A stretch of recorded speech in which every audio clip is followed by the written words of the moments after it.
Qizlarjonlar, ko'pchilik kelasizlar, simfizitni qaysi sroklarda tekshirishimiz kerak deb savol berasizlar. Simfizit agar sizni bezovta qilayotgan bo'lsa, xohlagan srokda tekshirishingiz mumkin bo'ladi. Ya'ni o'sha chov sohasida pastga tortuvchi og'riqlar, oyoq harakatlarini chegaralanishi va bel sohasidagi og'riqlar kuchli bo'ladigan bo'lsa, qachon bezovtalansangiz ko'rishingiz mumkin bo'ladi.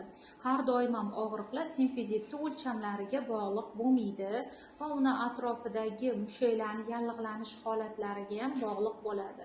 Odatda ba'zi paytlarda simfizit normada bo'ladi, lekin atrofda yallig'lanish jarayoni kuchli bo'lganligi hisobiga og'rig'imiz kuchliroq kechadi. Bu birinchisi. Ikkinchisi, tug'ruqdan oldin albatta 37-38 haftaligida simfiz tekshiruvini o'tkazsanglar maqsadga muvofiq bo'ladi va sizlar to'liq ma'lumotga ega bo'lasizlar.